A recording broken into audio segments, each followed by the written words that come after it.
It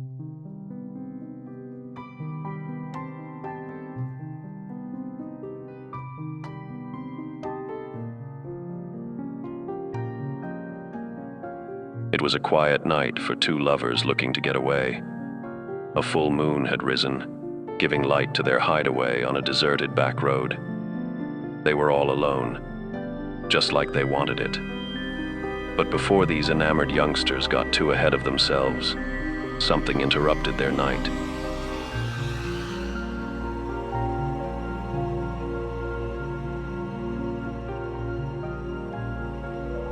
Despite her wishes, he gets out to see what could have made the sound, leaving her alone in the car. As the minutes tick slowly by, she begins to wonder what could be keeping him for so long.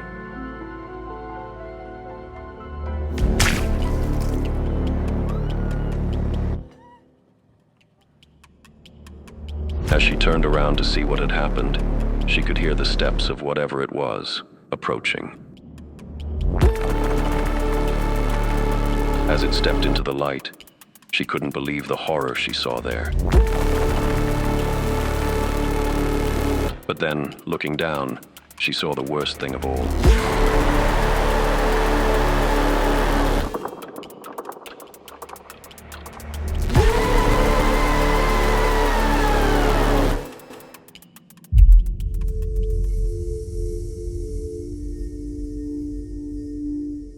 For as long as there have been humans, there have been stories. Stories meant to make sense of the chaos of the world and give meaning to some of its worst elements. Gods and heroes arise from these tales, giving character to the weather, the trees, and even our deepest desires. Few of these stories persist to this day, science having replaced the old gods. Yet even still, anomalies bleed through the fabric of our modern narratives. Bigfoot, Dogman, the Chupacabra, these creatures that haunt our nightmares come and go as they please, seemingly with no explanation, as either flesh and blood or something else. There are few stories that capture the imagination like that of the Goatman. With the upper body of a man and the head of a goat, the creature stalks the halls of American folklore, lurking on dark backroads, waiting to attack hapless victims who venture down lovers' lanes. So prolific are his deeds that the Goatman has been seen in virtually every state, waiting for his chance to strike from his hiding place, leaving a bloody mess in his wake. The half-man, half-goat beast has many alleged origin stories, but none more encompassing than that of the Goatman of Prince George's County, Maryland. The Maryland Goatman is a figure that was first discovered, quote-unquote, in the 1970s, I want to say 1971, when a reporter ran across a paper that had been filed with the Maryland Folklore Archive that talked about a Goatman figure that occupied an area around Prince's County, Maryland.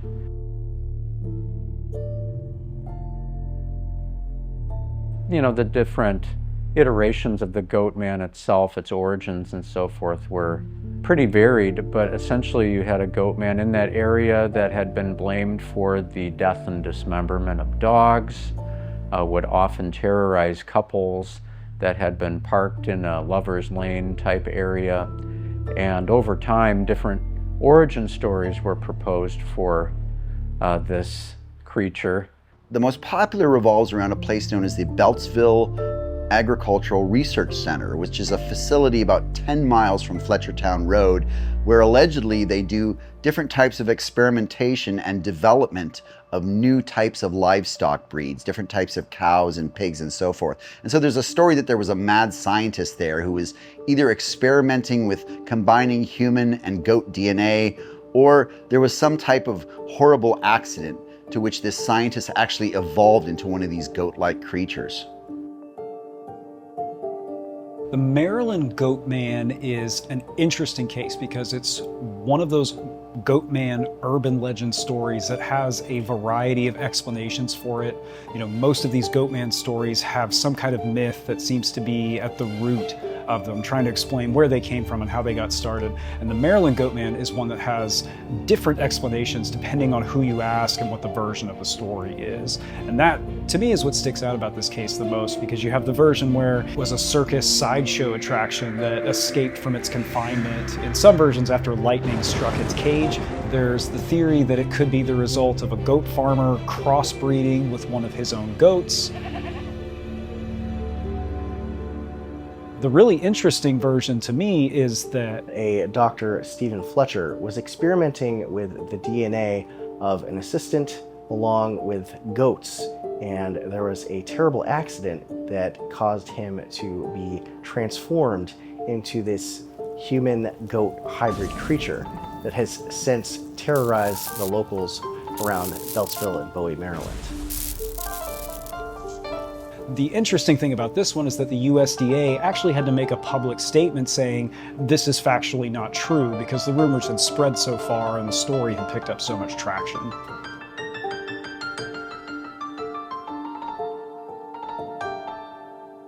Though clouded in various science fiction origin stories, to residents of Bowie, the Maryland Goatman was very real. Just 1 week following the initial article breaking the story of the Goatman, 3 teens heard strange noises coming from the woods near their homes.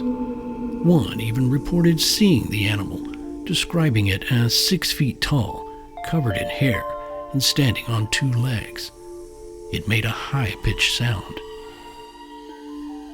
The following morning, they discovered their puppy was missing. After searching, they found her body near some railroad tracks, with the head laying a few yards away. The story spread like wildfire, and soon teens all over Prince George's County were traveling to Fletchertown Road in an attempt to have an encounter with the Goatman of Bowie. So great was the pandemonium throughout the county. The story began to grow outside the state, and soon everyone knew of the Maryland Goatman. As the story spread, people attributed more and more incidents to the goat-like entity. There was a young couple in Maryland who were recently married, and they were driving home late one night, and they had a flat tire. So the husband steps out, tells the wife, "Please wait here. I'm just going to go get a tire, get help. I'll be right back." Hours go by, and nothing. Next thing you know, she leans out of the window and sees a 7-foot-tall goat man standing on the car, bent over and staring down into the window. She rolls up the window, terrified, starts screaming, and just eventually the goat man walks away. She passes out of exhaustion and fear. Wakes up the next morning, still no husband, but it's daylight out, so she decides that she's going to go for a walk and see if she can track down her husband. She got about 40 feet away from the car and found the remains of her husband. Head had been completely ripped off. Most of the limbs were severely mangled.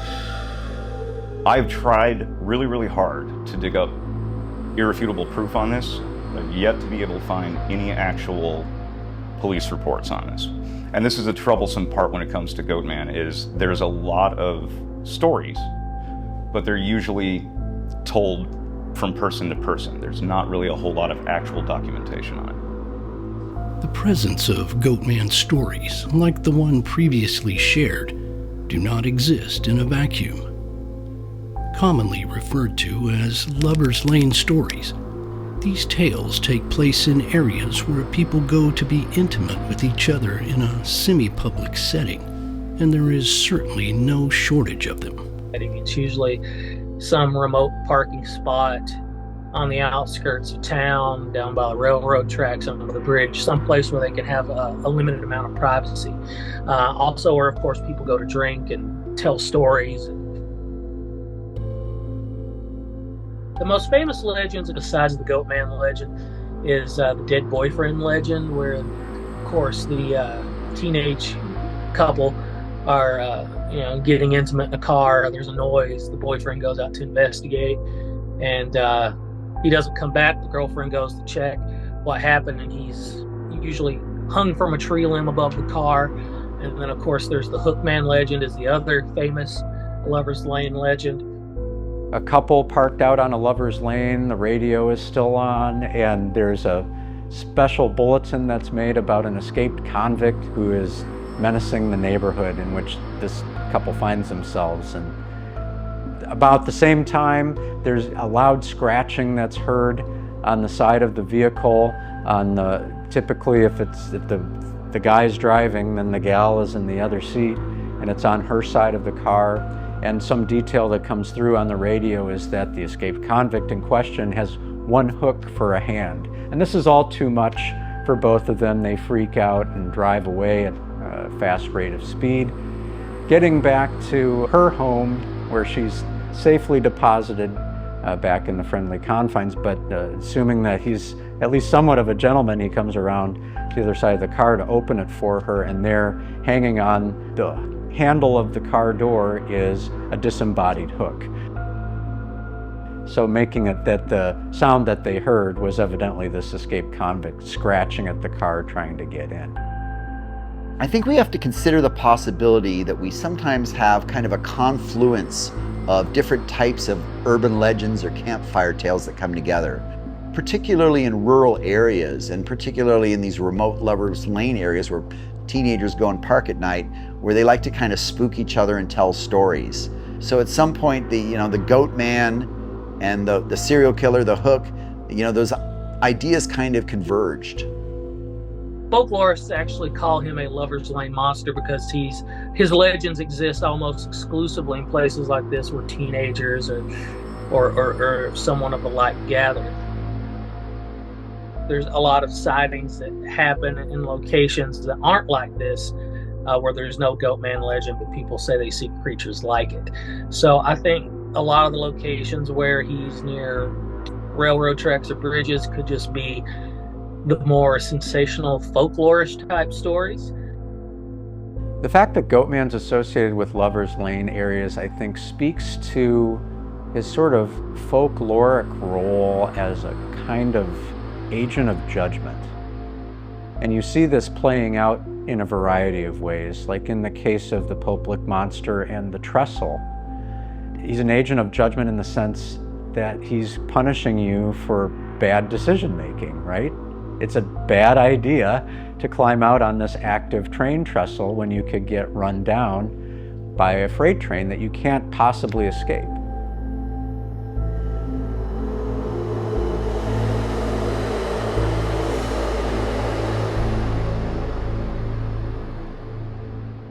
Well, in the case of a Lover's Lane, it's not quite the same thing, but you are very much capable of poor decision making out there in Lover's Lane. Maybe a couple drinks in, and you're out there with your loved one, and one thing leads to another, and here comes the Goatman to kind of be that agent of judgment to say, hey kids, break it up unless you want some unintended consequences to deal with. Here, let me pound on your car hood to make sure that you get out of here in time.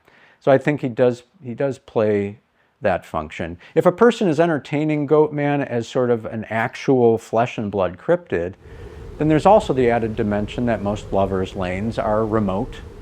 You're going out there because you don't want to be bothered in the first place. So where are you going to seek out? Well, it's not going to be a populated area. It's going to be a Lover's Lane, a darkened area, and a place near the woods that you hope is not detectable. And those are often those liminal areas that are also associated with all manner of cryptid sightings.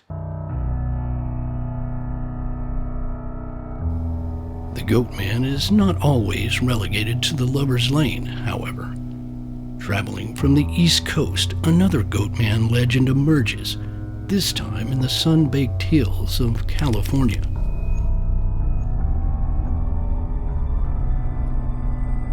So the Billywhack Ranch is a former dairy farm that's located in Santa Paula, California.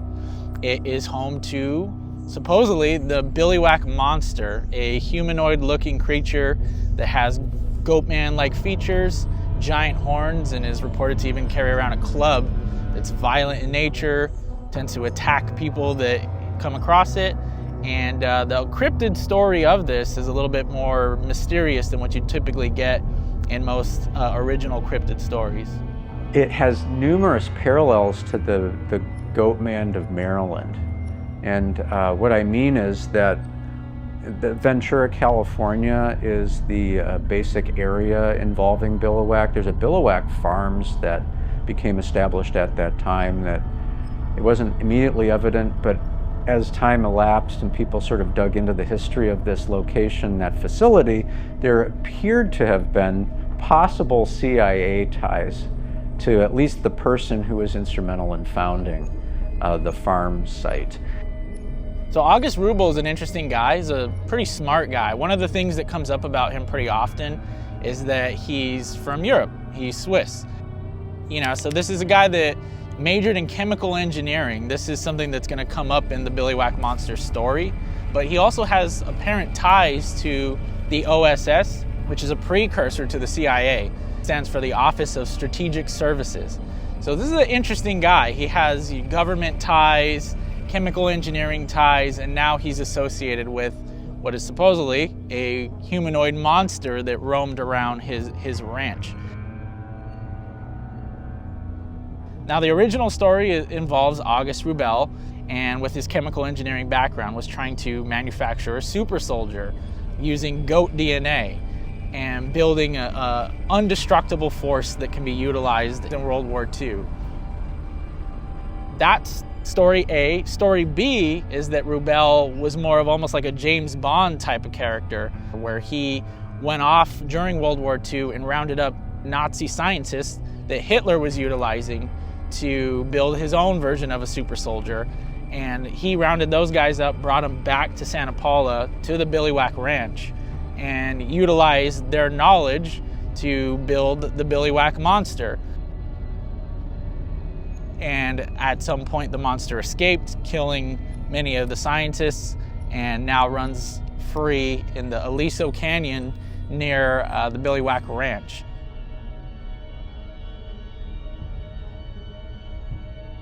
And so what you had were a couple scattered tales of a Goatman type figure being seen, in one case by hikers who felt that they were being trailed by a half-man, half-goat figure. And so that traces back to this idea of a kind of a pseudo-scientific origin for the Goatman. That is in that regard that I see the parallels between Ventura, California and Maryland as far as origins go. It's one of the oldest ones that I've seen reported in newspapers. I think goes back to the 50s. A lot of the Goatman stories cropped up in the 70s, at least in papers. They may have been talked about by locals many decades before that. The oldest sighting I could find dates back to 1912, seen by a herd of cowboys wandering the Aliso Canyon area. There wasn't much more to it. Finding the actual cited sources to that story were a little tough to find. I couldn't really do it. It was a lot of just sort of copy and paste, which is pretty common in this era with the internet. So that would actually predate August Rubel even purchasing the Billywhack Ranch, setting up his dairy farm infrastructure. And that would actually more suggest to the Billywhack monster predating any of these World War II ties. Both the story of the Goatman of Bowie and the Beast of Billywhack feature genetic experimentation as explanations for their origins, but few people would give that theory any merit. As far as these stories about genetic experimentation at an agricultural center and a half-man, half-goat being created, my first question as a critical thinker would be, why? What would be the advantage of creating a half-man, half-goat? And I think it seems to draw off of a very famous story called The Island of Dr. Moreau by H.G. Wells, the great sci-fi writer. And in that particular story, there's a mad scientist on an island, and he's experimenting with splicing human genes with animal genes. And in fact, one of the creatures was a half man, half goat. So I think that idea, that seed was kind of planted deep in our unconscious minds, and that may have had an influence as well. Genetic experimentation is something I don't know enough about to say that, yeah, that makes sense to me. I do know, just very loosely and anecdotally, that scientists have attempted to cross human and primate DNA, and that they were not successful in doing so. So if they were somehow able to cross goat and human DNA, that would speak to a level of technological sophistication that is beyond me, certainly, and I think is beyond our present scientific capability. So I think that concept of combining humans with other animals through scientific experimentation is very interesting to people. It's got kind of this cool sci-fi quality. But in terms of how genetics actually works, and ultimately motivation, and why someone would do something like that, I think it's a big problem. Although no power-crazed scientists may have created a human-goat chimera, there are other versions of the Goatman that may offer different explanations for the mysterious creature's origins. Good evening, Fort Worth. We interrupt our regular programming to bring you an extraordinary report from Lake Worth. In an unprecedented event last night, on July 10th, 1969, several residents claim to have witnessed a creature dubbed the Lake Worth Monster. Reports describe the beast as a half-man, half-goat hybrid, standing over 7 feet tall with fur, scales, and large horns. Witnesses, including teenagers who were at the lake, say the monster leaped onto a car, denting its roof before vanishing into the dark. The original encounter with the Lake Worth Goatman occurred in July of 1969 when two couples were parked at the Greer Island Nature Center one night, and they claimed that this creature actually jumped out of a tree onto the roof of their car, attempted to abduct one of the women, and ended up scratching their car. And they were so terrified that they immediately drove to the sheriff's office and reported their encounter.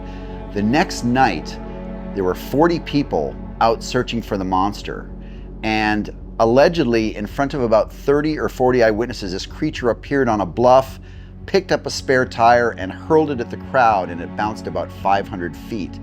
Now, what's interesting is that the creature was described as being a white color, but the initial description, the two couples said that it was a scaly goat man, whatever that means, and so ultimately became known as the Goat Man. But then later on, people said it had more of like a gorilla-like look to it. Strange thing about the tire throwing incident with regard to the Lake Worth Monster is the fact that it evidently happened with so many eyewitnesses involved. Between 40 and 50 people evidently were at the rim of this pit.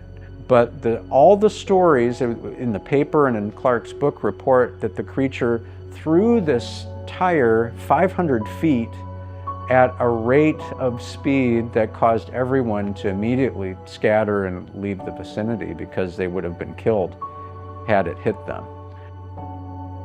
With such a dramatic entrance for the Lake Worth Goatman, and with so many witnesses, law enforcement felt pressure to provide answers. When law enforcement's brought into the picture, which is relatively right away, I mean, the first stories that were filed that appeared in the local newspaper were within a couple days of each other.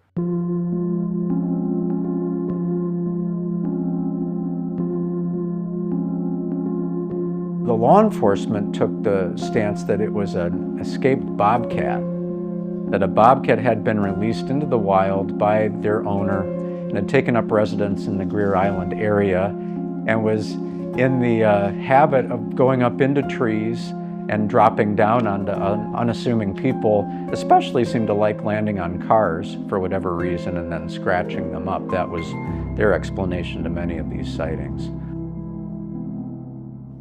The newspapers didn't seem interested in following up on the story beyond the incredible tire-throwing incident, and many people were content to explain it all away as the work of pranksters.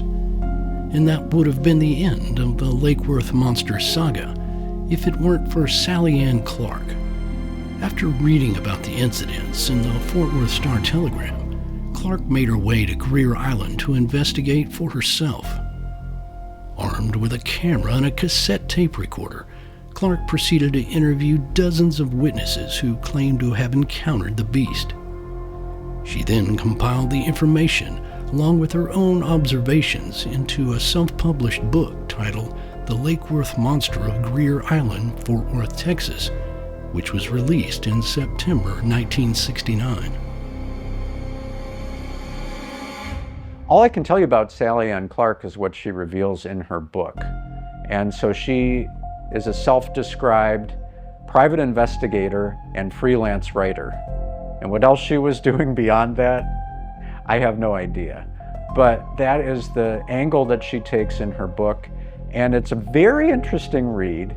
She goes around in the book describing her just sort of random driving from one location to another, especially in the vicinity of Greer Island, collecting reports from individuals, some of which are extremely dramatic stories. In one case, she, in the flow of the book, talks about meeting this young 8-9-year-old boy on Greer Island, getting a report from him that the Lake Worth monster had killed his cousin. In detail, she goes into this story about the Lake Worth monster swinging through the trees with his cousin in his arms and then throwing his cousin at a car, effectively killing him.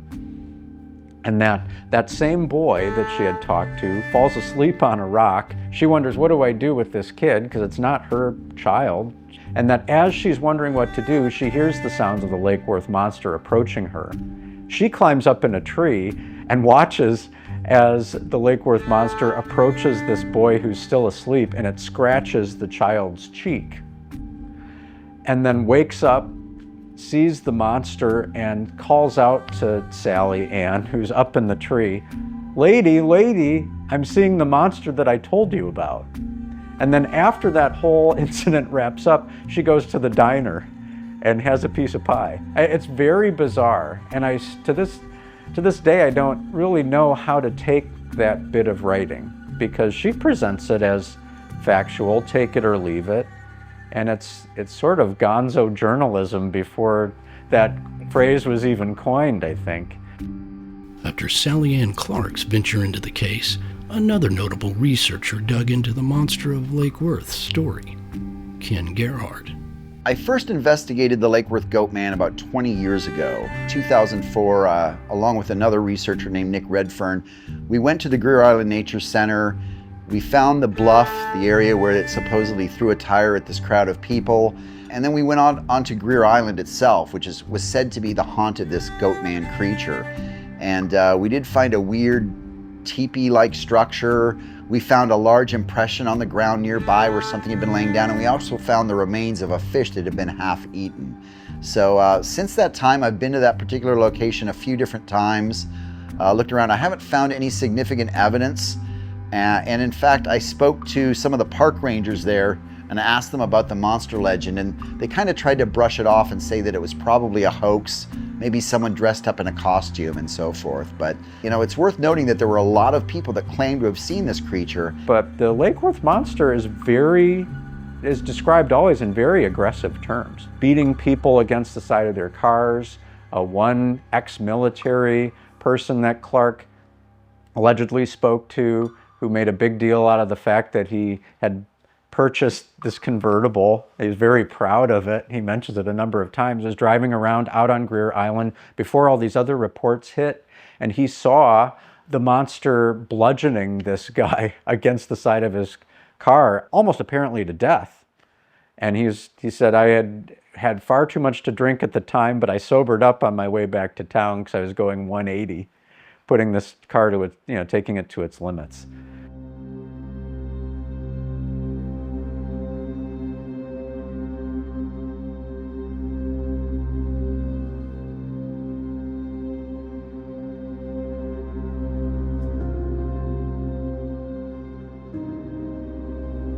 I myself have done extensive research into the story of the Lake Worth monster, even finding witnesses who were only just now talking about their experiences.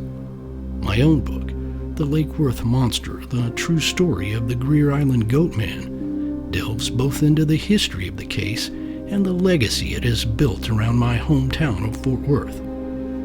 But the answers as to what the creature is or was remains a mystery. One theory, however, presents itself most prominently in another encounter with the monster. The last alleged sighting occurred in November of 1969 when a guy named Charles Buchanan was parked alongside Lake Worth, and he claimed the creature climbed up in the bed of his pickup truck and stole a bag of fried chicken and then jumped in the lake and swam away. Before Buchanan left the scene, he spotted something on the ground. A footprint that resembled that of a human, yet it was 18 inches long. Cryptid enthusiasts would be quick to point out that a giant human-shaped footprint might belong to something like a Sasquatch rather than a goat-like creature. And indeed, there seems to be a lot of Sasquatch activity in the areas surrounding Lake Worth. In the 1960s, newspapers reported run-ins with ape-like creatures in the areas surrounding Fort Worth. Encounters with so-called wild men, large man-like figures covered in hair, were confrontational in nature, with the wild man growling, yelling, or throwing rocks at the eyewitnesses. While Sasquatch aren't typically described as being covered in dark hair, some reports, especially those in the northern United States, describe Sasquatch with white hair, matching the description of the Lake Worth monster more closely. But the Lake Worth monster is not the only Goatman story to be closely associated with Sasquatch reports. In 1957, a week-long panic gripped the town of Upper Marlboro, Maryland, when over 200 people claimed to have encountered a large bipedal ape that was quickly dubbed the Abominable Phantom. Local authorities searched the woods of Prince George's County, but found no sign of the alleged creature. All of this occurring a little less than a decade and a half before the Goatman of Bowie made his debut. So you can imagine a lot of this stuff is about perspective and interpretation. If somebody's out in the woods where they heard there was a goat man and they see a big, hairy, man-like creature running through the woods, well, then that's a goat man. You know, people aren't thinking Bigfoot at that point. They've already had kind of their perspective colored to some extent. If we're open to the idea of Sasquatch's existence, which I know many people are, then the idea that Sasquatch could be seen and then mistaken for something else could explain any number of supernatural or cryptozoological encounters, because many of these sightings take place from a distance. They're very fleeting, they're often taking place at night, they're in very frantic situations. So if Sasquatch is out there, which I tend to think there's a pretty good chance that it is, I think that's certainly a possibility. What's striking about these descriptions, though, when we're talking about the Goatman motif, is this recurring idea of it having horns. And Sasquatch, if we're going on the assumption that it's a primate, primates generally don't have horns. So that's kind of where we run into some difficulty. As a cryptozoologist, first I have to consider the fact that something like a half-man, half-goat, an anthropomorphic creature is a zoological impossibility. The two lineages that led to us, Homo sapiens, and artiodactyls or hoofed animals like goats, the last common ancestor we shared was about 65 million years ago or something. So we're talking about two distinct lineages that went in opposite directions. It evolved over a long period of time and therefore could not converge again. So it's a biological impossibility, which almost implies either more of a supernatural origin, or there are some people that talk about diabolical genetic experiments where nefarious government agencies or laboratories are trying to splice human and goat DNA. Now, admittedly, that type of knowledge is kind of beyond my understanding, so I don't know if that can actually be achieved or not. But it's worth noting that throughout history there have been weird genetic anomalies in humans. For example, there have been humans born with tails. It's very, very rare, but it does happen. And it's called an atavism. An atavism is when a human displays an ancient physical trait that's locked into deep in our genetic code from a long, long time ago. And there are also humans that have horns, believe it or not. They're called cutaneous horns. And it's actually a strange type of tumor that grows on people and oftentimes on their foreheads, strangely enough, and it looks just like a horn. There's a woman in China known as the unicorn woman that has one of these horn-like structures. So you can imagine throughout history, if there were humans with horns or humans with tails, as rare as that was, how that might apply or spawn some of these Goatman legends. While misinterpreted Sasquatch sightings may explain away some of the Goatman sightings, it does not explain the description of horns which are so characteristic of these creatures. A biological answer doesn't seem likely either, leaving few rational possibilities to explain the creature's origins. One of these possibilities leads to a much darker side of the phenomenon, one that also shines a light on the darkest parts of humanity, and it lies only 30 miles away from Lake Worth. The Goatman of the Old Alton Bridge is one that I find fascinating because of its roots in local folklore, having to do with a bridge that connected a couple communities essentially in north central Texas. The story is that there was an African-American goat farmer in the area who was very successful. He was doing very well, making a big name for himself. His name was purported to be Oscar Washburn, is how the story goes. Had become fairly successful in being a goat herd and selling goat products in the area, and in fact advertising his wares by hanging a sign on the Alton Bridge that said "This way to the Goatman," and it was his form of advertising. Evidently, the local KKK didn't like that too much and hated the idea of a successful black man peddling his wares, so they held a clandestine town council meeting where they outlawed the type of advertising that he had placed on the bridge, and then went out to accost him and accuse him and tried to throw him in jail for this crime that he was now committing. They formed a noose and they were going to lynch him off of the side of the bridge, and when they did that, and here's where many variations occur, either that they went through with the lynching only to find that his body was missing, or that his head had become separated from the body, and depending on what version you hear. But they then go back from that apparently unsuccessful attempt to kill him, or it was successful and they buried the body and told everyone they couldn't find the body. But evidently they murdered the entire Washburn family after that.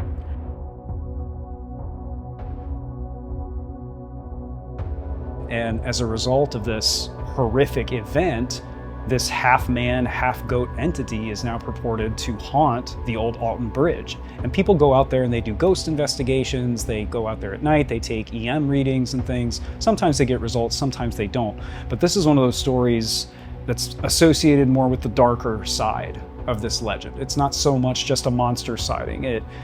It talks about some of the worst parts of humanity and looks at some of the darkest places in our history as the backdrop for this story. So unlike some of these other Goatman legends where, oh, it was a government experiment or a man crossbred with goats, you know, it's grounded a lot more in reality in a very dark way.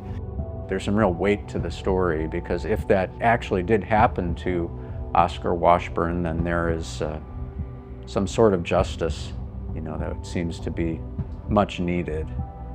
And to me, this is one of the telltale signs of the Goatman in many of these cases, where he appears as a kind of avenger or an agent of judgment. The apparent difference between the Goatman of Old Alton Bridge and other Goatman cases previously discussed is its brutal origin story. No longer is the Goatman a result of an experiment gone wrong or a misidentified Sasquatch. It has now been transformed into a spirit of vengeance to right the wrongs that the living have suffered at this bridge.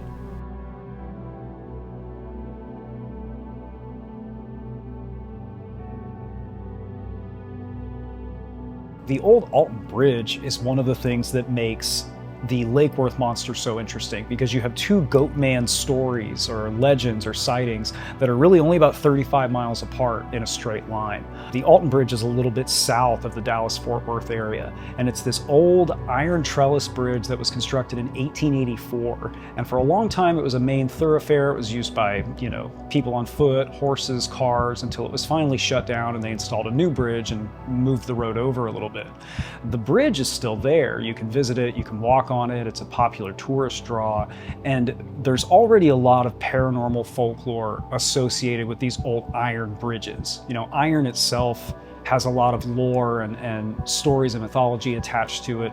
Bridges are considered places of crossing over, liminal areas. Water is considered to be a very spiritual, supernatural thing in a lot of belief systems. So these old iron bridges, for a lot of people, kind of represent intersections of high strangeness. And when people investigate these places or they just visit them, they very frequently come away talking about ghosts, hearing voices. There's this idea in the world of high strangeness and the paranormal of strange things existing in liminal spaces.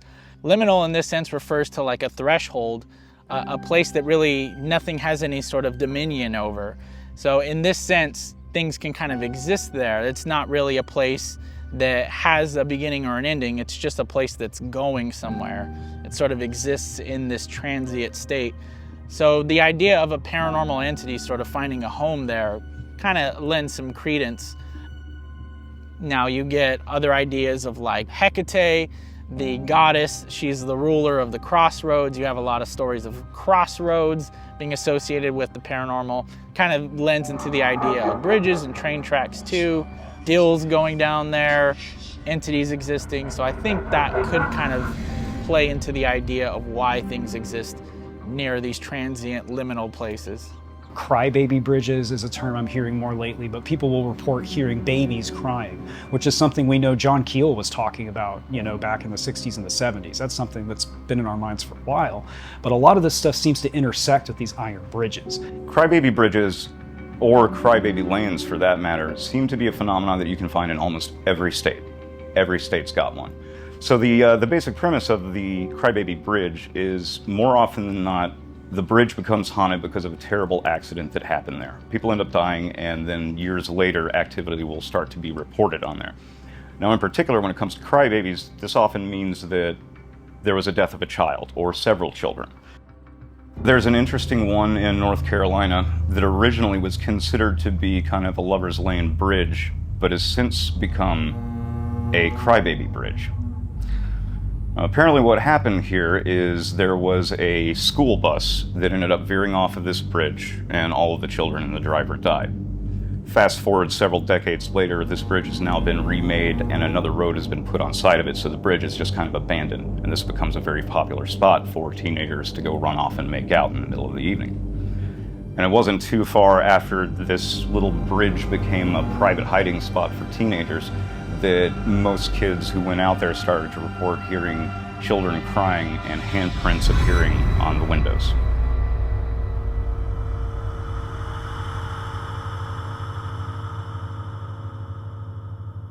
There's always been a link with supernatural creatures and bridges of various from various cultures.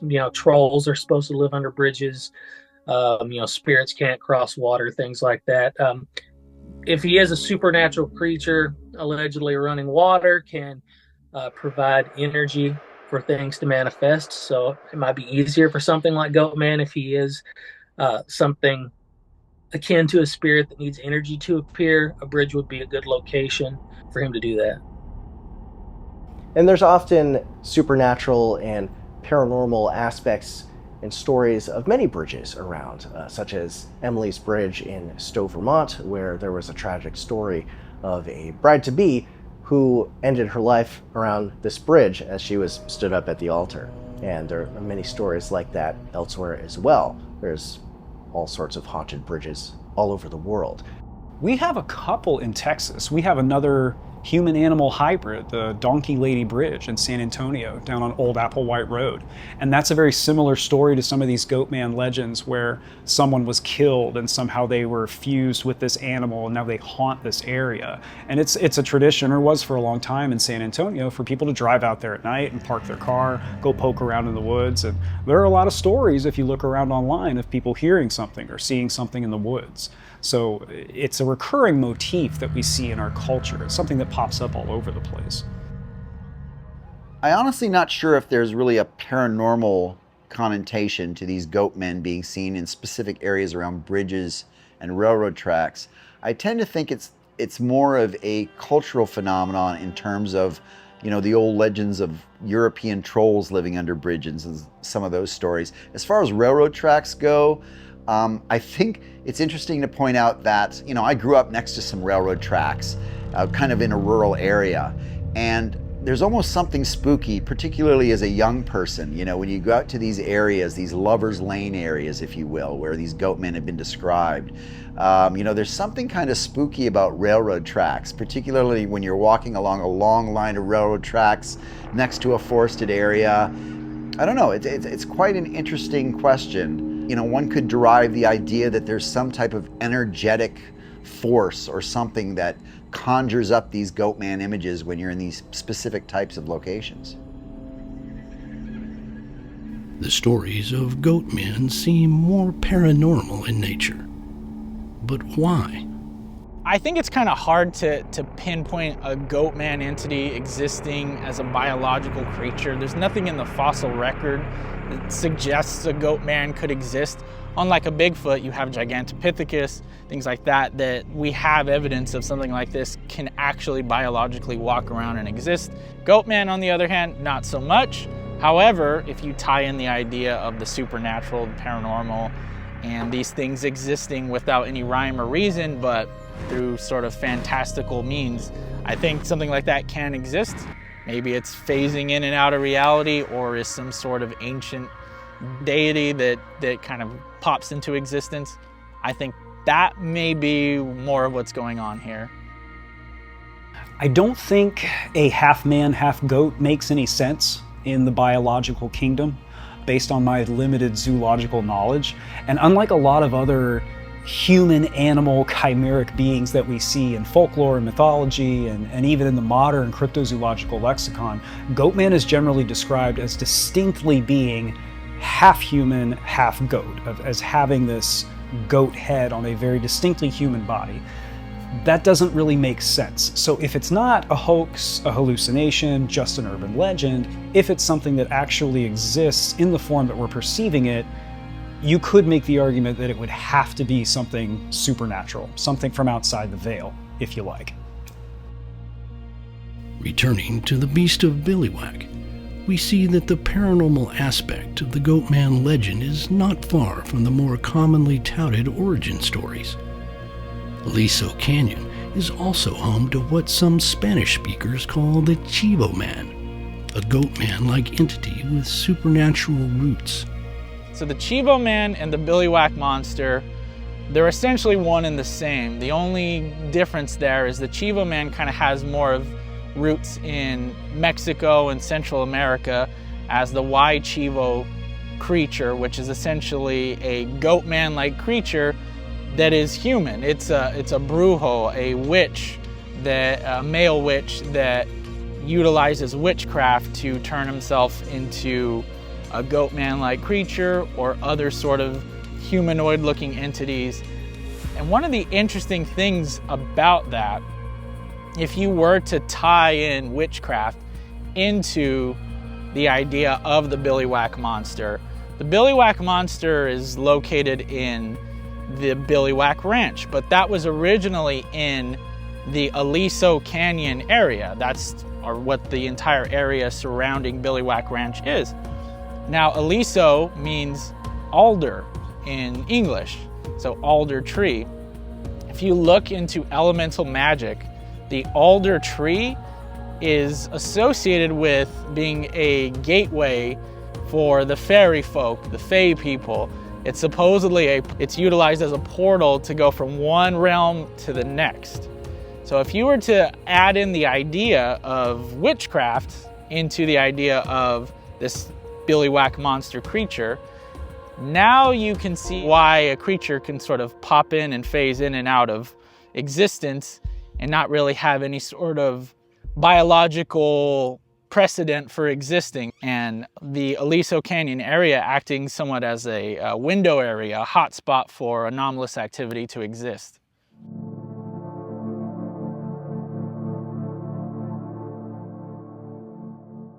When considering the possibility of the Goatman being something otherworldly, the floodgates are open to a plethora of explanations. Nathan Couch, author of the book Goatman, Flesh or Folklore, offers one of the most interesting and unique takes on what the Goatman may be. We discussed, like, could he be a zoological creature? I think it's an impossibility. And the fact, and of course, I said earlier that he has a lot of supernatural traits and skills in these stories and in these sightings.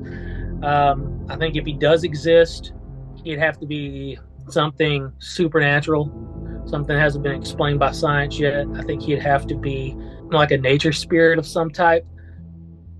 I don't really necessarily mean a spirit as in like a ghost or human spirit, but pagan religions worship nature spirits like the fae, fairies are nature spirits, all these things like gnomes, trolls, things of that nature. They're all these supernatural creatures that exist in nature that aren't human. They have some sort of supernatural or divine quality to them.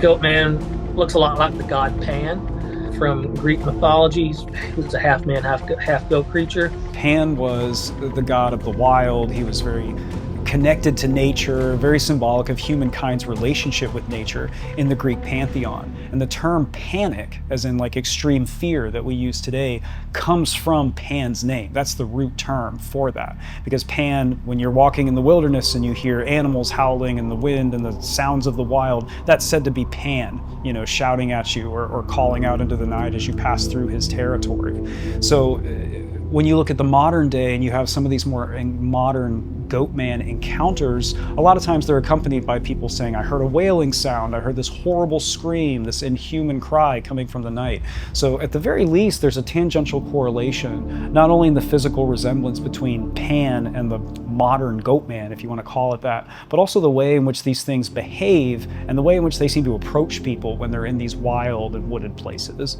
And there is an exact sighting in Dallas near White Rock Lake that I believe Nick Redfern uncovered, where a woman who's jogging around the lake felt like she was being watched. She turned, she saw this goat-like creature looking at her, smirking. It walked towards her a little bit, and then there was a smell of sulfur.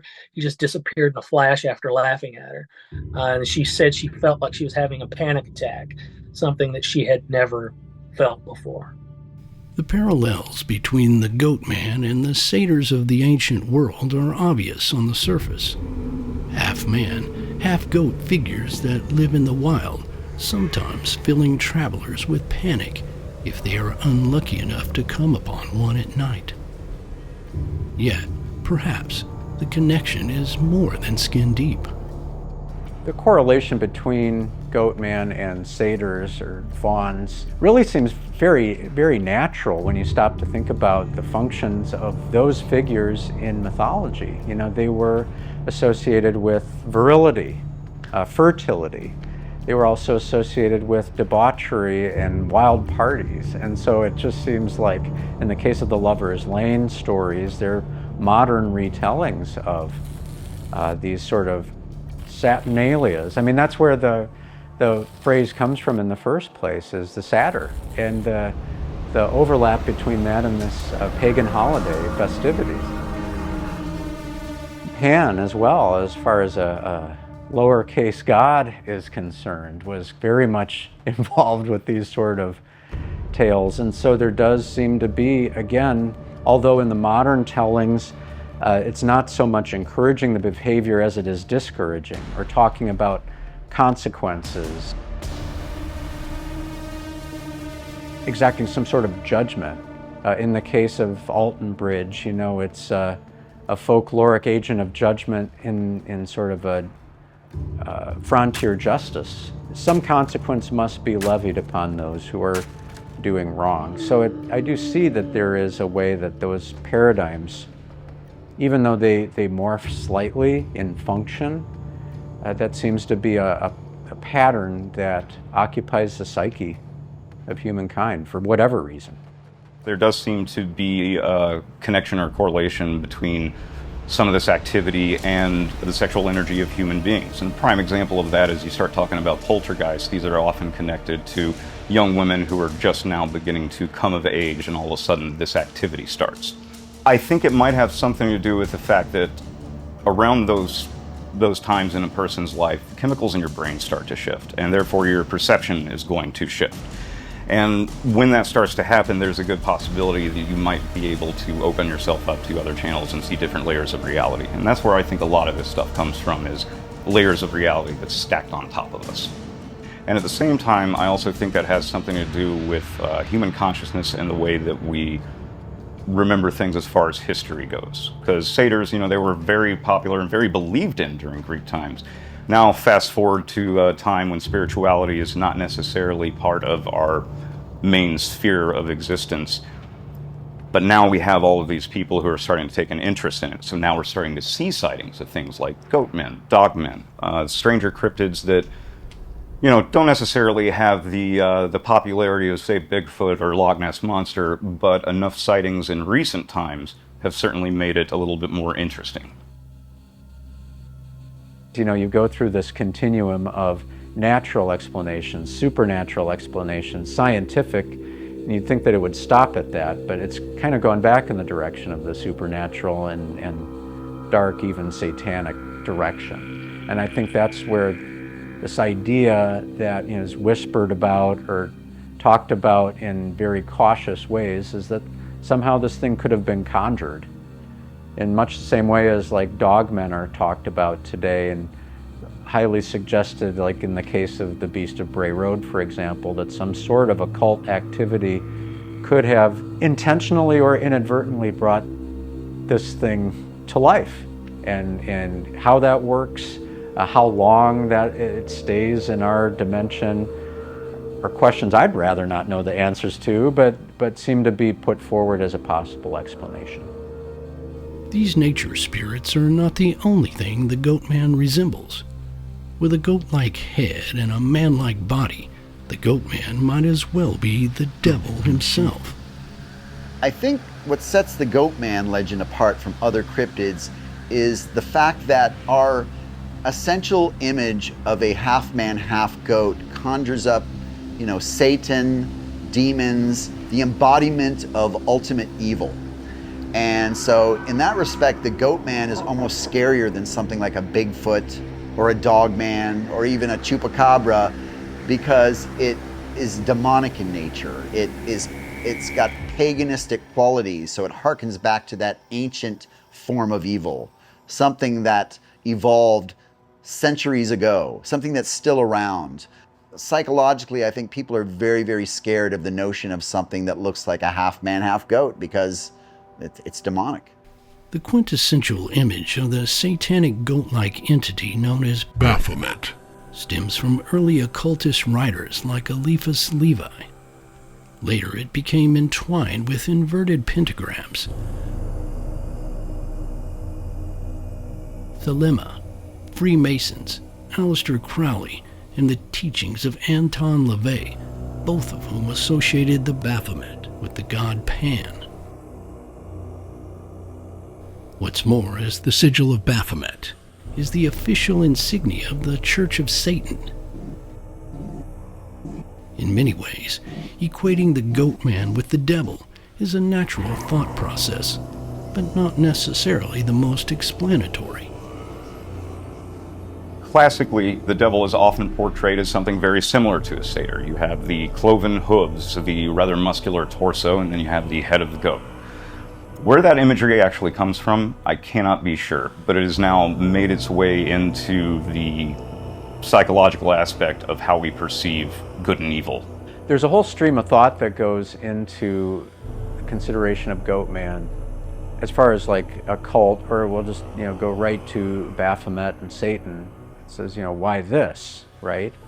And I think part of this is related to ideas that correlate to the ability that evil has or does not have to make and create.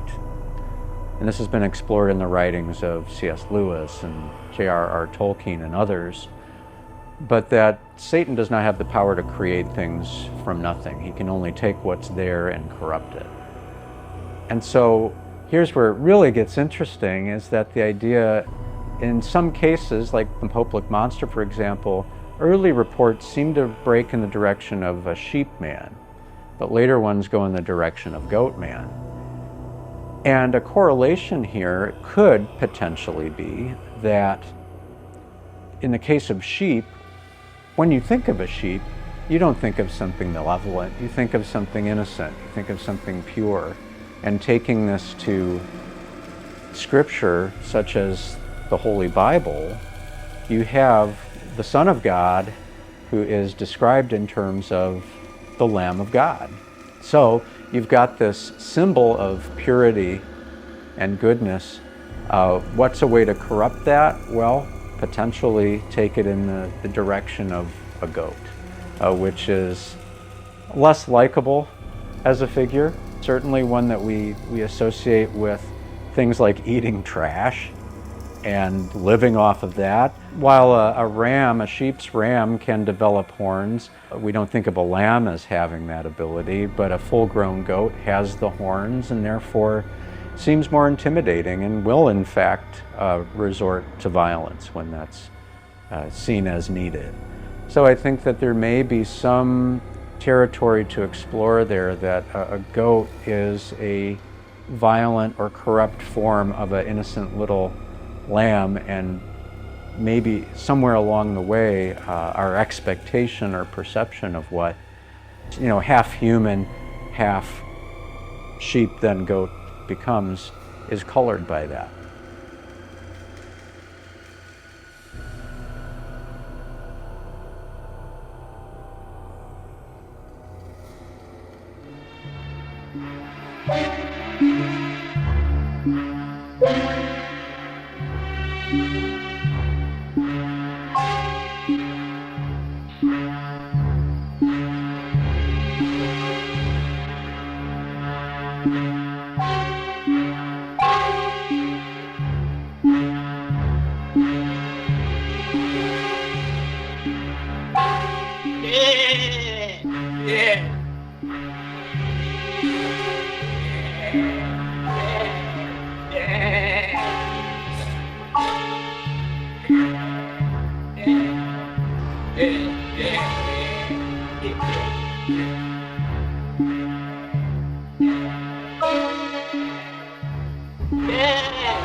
One of the most notable of all Goatman stories is that of the Poplick monster of Kentucky. Some legends suggest that if one walks to the middle of the train trestle, the Goatman will appear on the other side. Others claim that the Goatman is the result of satanic rituals conducted in a nearby shack. Stories of the Poplick monster are as varied as any that have already been discussed, but they also introduce new elements into the mythos of the Goatman. My name's David Domine. I'm a Louisville-based author and educator, a folklorist as well. And I've lived in Louisville since 1993, and one of the first urban legends I heard about was one that's said to be rooted here at the Poplick trestle. It's called the Goatman. Some call it the monster of Poplick. This is an active trestle. We have early mentions of it in 1909 already, so we know this train track has run through here for at least 100 years. Interestingly enough, this is a case where initial, very old reports seem to describe it as sheepman instead of goatman. And at some point that tilts in the direction of the goat instead of the sheep. There's some rather sort of highly bizarre stories having to do with origins. Supposedly there was this goat-like creature seen in the wilderness of Canada, and this circus owner named Silas Garner, who was somebody who I had not been able to prove ever existed, found out about the creature, hired someone to capture it, to put it in a sideshow. Supposedly by capturing this creature, he cursed himself, and on a stormy night as the train was traveling through Kentucky, the Goatman's curse sort of caused the train to derail, and he escaped and now lives under the bridge at Pope Lick. Others say that there was a local farmer who was a little too friendly with his goats. He was breeding with them, and that's one of the more interesting takes. And other far more even sinister origin stories having to do with a farmer who made goat sacrifices hoping to gain some sort of satanic dark power, and he ends up becoming the Goatman. It's very much an urban legend, you know. It's said that there's a half man, half goat kind of creature who lives under the trestles, and he's a siren type of being. He likes to attract unsuspecting visitors up to the tracks. Sometimes he mimics voices, sometimes he acts like he's in distress, but for whatever reason, people are led up to the trestle, and many people don't realize this is still an active trestle several times a day. So there's an almost 800-foot span, and if you're caught up there where a train is coming through, there's really no place to go. All you can do is outrun the train, which most people can't, or you have to jump over the side and dangle from one of the pieces of wood that juts out, which is kind of a hard task because it takes usually at least 5 minutes for a train to rumble overhead. That's when people often fall to their deaths, or they're running and they stumble and they fall over the side because there's really no railing. It's just tracks up in the sky. One thing separating the Poplick monster from other Goatman stories are the very real deaths connected to the legend. As of 2019, at least 12 people have been injured while seeking the Goatman upon the Poplick trestle. There are some people that have actually gone out there to look for the Goatman, and their lives have been tragically ended, as in the case of a couple who went up there around 2015 or 2016, and they were on the train trestle, and a train started coming their way, as there are 20 to 25 trains that actually go over this train trestle every day. The boyfriend managed to jump and hang onto a steel beam, where the girlfriend met her tragic fate 90 feet below under the ground. J.C. Baum was a teenager, I believe in 1988, and he was struck by the train and killed, and presumably fell to his death off of the trestle. Those stories, and they're matters of historic fact, people who have gone out on the tracks and have died because of it. So unlike a lot of these other stories where they kind of just add up to a bunch of fun sightings and a few, spooky stories, this is one that actually has a tangible death toll attached to it. Some people have taken it to say that, oh, well, that means the Goatman is responsible for these deaths, or the Goatman hypnotizes people and brings them into the woods. I tend to think some places are just very dangerous. And that's why people get hurt when they go out there and don't take the appropriate precautions, when they go to places that they aren't supposed to go. But there's no separating this legend from this place and all of the tragic events that have gone on and everything.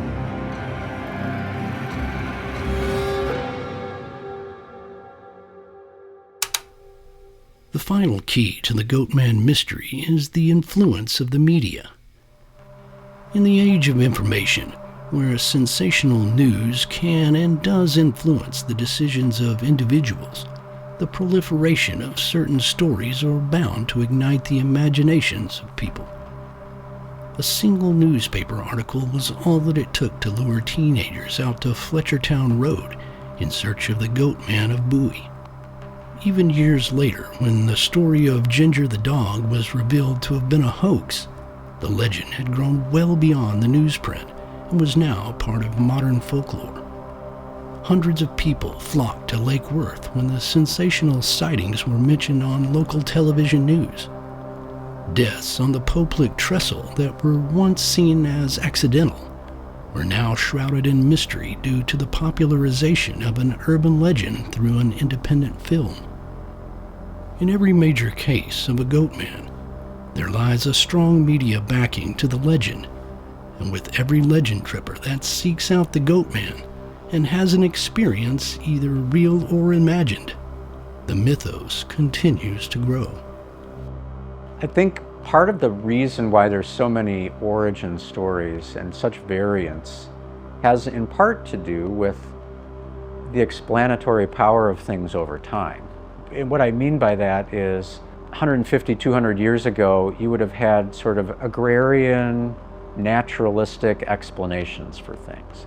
Yeah, mundane sort of reasons that a goat man might appear. You know, in other words, a fleshly union between farmer and animal, as sickening as that is to sort of consider.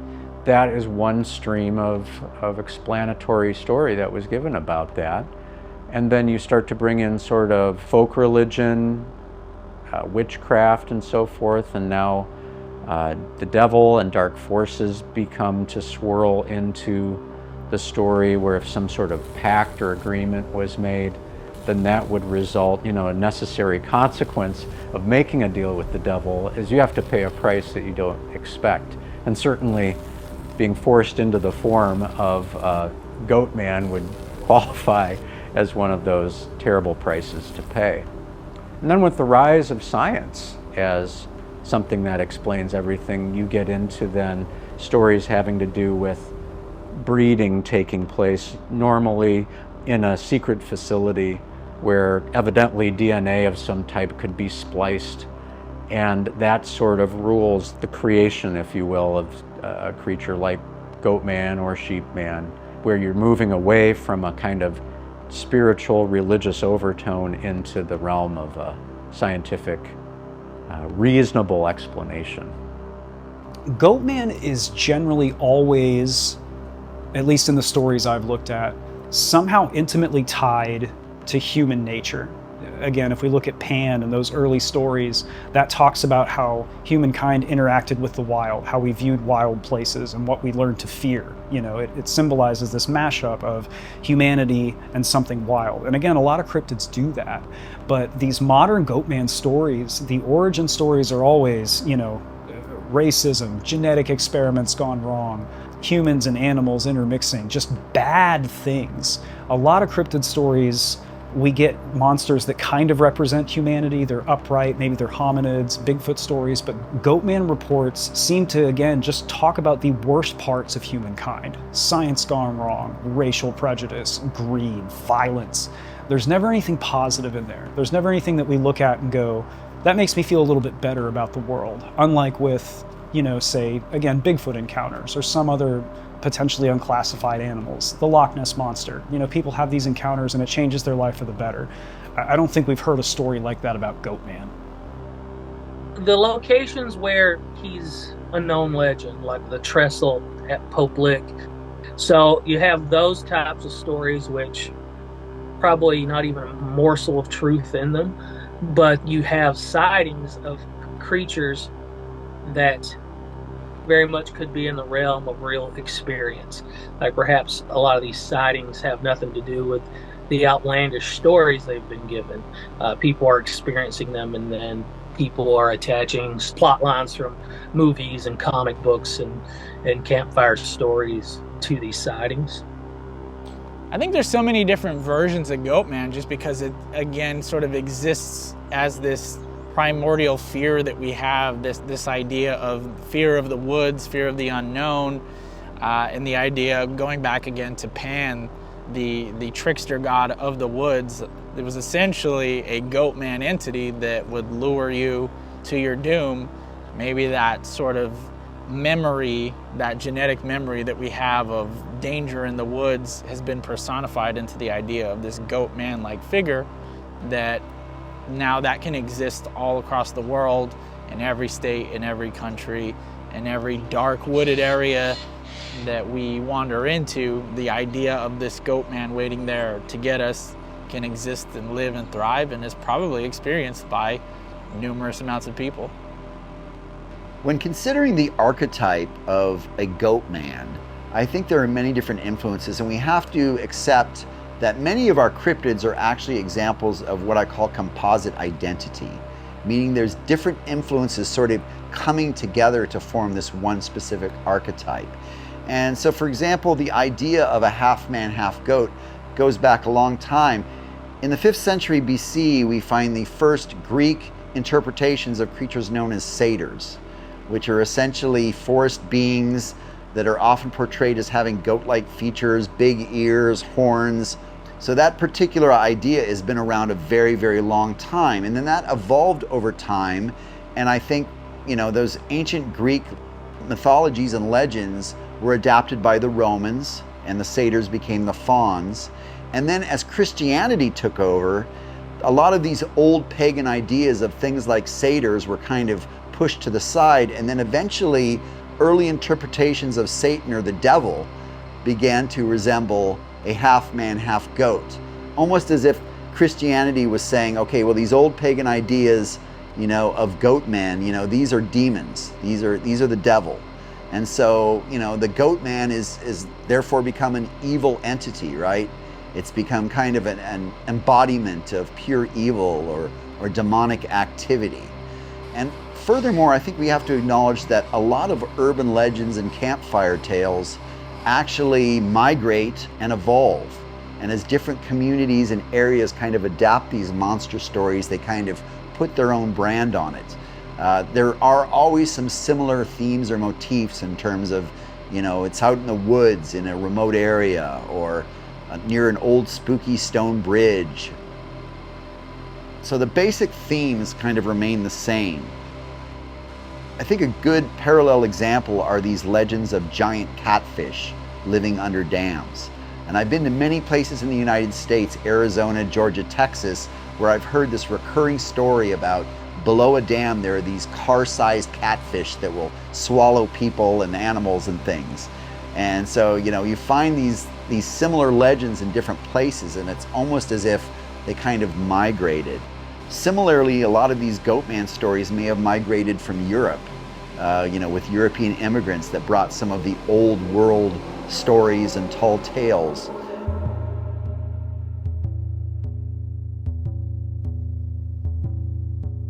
And finally, there's an aspect in terms of, when you consider what occurs at Lover's Lane areas, okay? Teenagers are lustful, they're looking to party, so they're out there, they're drinking, they're doing things that their parents don't want them to do. And so it's almost like there's an unconscious connection here to ancient Greek mythology and the satyrs, who were the original party animals. They were out with Dionysus, they were drinking wine, they were debaucherous, chasing women. And so I think by associating the Goatman legends with these remote Lover's Lane areas, it's almost like we're hearkening back to the earlier age of paganism and the types of debauchery that occur in places where people are not supposed to go. What sets the Goatman legendarium apart from other cryptid stories is that I think it's hard to even consider it a cryptid if we're taking sort of an old school approach to cryptozoology and saying that a cryptid is simply an animal that's gone undiscovered and uncatalogued, but it's out there waiting to be found. Goatman doesn't appear to be that kind of entity whatsoever. It doesn't seem to occupy a physical space. Spiritual space perhaps, or sort of a folkloric space, yes. Depending on what stories you're listening to, monsters associated with Goatman legends have done things like kill people. But when you're asked to produce sort of even an obituary, you run into dead ends immediately. So I think the central issue is that Goatman is like cryptids wedded with urban legend, wedded with folklore and stories that humans have been telling ever since they could tell stories. The Goatman, it seems, is greater than the sum of all of its pieces. It is more than folklore. It is more than a cryptid. It is something that has seemingly existed alongside humankind for thousands of years, and yet never physically existed. Perhaps it's the inexplicable nature of the Goatman that keeps us coming back to that bridge after dark, or stepping into the woods in hopes of adding our own experience to the legend, perpetuating the mystery well into the future.